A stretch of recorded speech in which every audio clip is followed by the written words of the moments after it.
In the quiet hours before dawn, the Chernobyl Nuclear Power Plant stood as a monument to Soviet ambition and unchecked confidence. Its concrete towers rising from the Ukrainian countryside like symbols of technological triumph. Inside Reactor 4, engineers prepared for a late-night safety test meant to prove the reactor could survive a power failure and continue generating momentum for its cooling systems. And critical safety systems were disabled to keep the test on schedule. At 1:23 a.m., the reactor became violently unstable in a matter of seconds.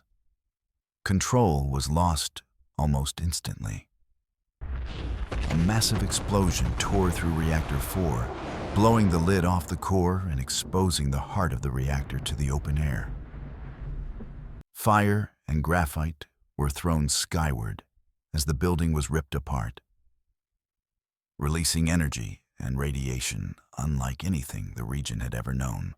Radioactive material was hurled into the atmosphere, invisible and deadly, carried silently by the wind across vast distances and national borders. In the control room, confusion reigned as operators struggled to understand what had just occurred. Firefighters arrived within minutes, responding as they had been trained, unaware they were stepping into lethal radiation. With no protective equipment capable of shielding them. Just a few kilometers away, in the city of Pripyat, life continued as normal under a cloud of silent contamination. Authorities delayed evacuation, struggling to comprehend the scale of the disaster and reluctant to acknowledge the severity of what had happened. 36 hours later, residents were told to leave their homes, instructed to pack only what was essential, and reassured they would return in a matter of days. They would never return.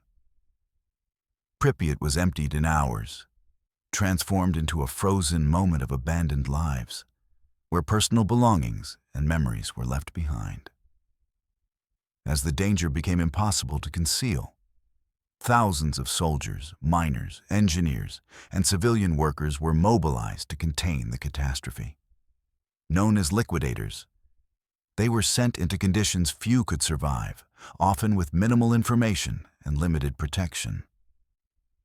Their task was simple and terrifying: to prevent the disaster from worsening at any cost. Engineers raced against time to encase the reactor in concrete and steel, constructing a massive sarcophagus to seal its poisoned core from the world.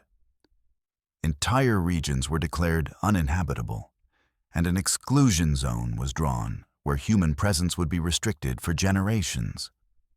Over time, nature slowly reclaimed the abandoned landscape.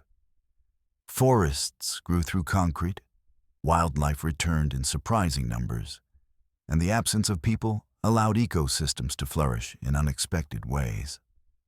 Chernobyl became both a scar and a sanctuary, a place where destruction and renewal exist side by side. Today, the ruins stand as a warning etched into history, a reminder of the price of secrecy, human error, and technological arrogance. The legacy of Chernobyl continues to shape nuclear safety, global policy, and public consciousness, reminding the world that even the most powerful technology demands humility, vigilance, and respect.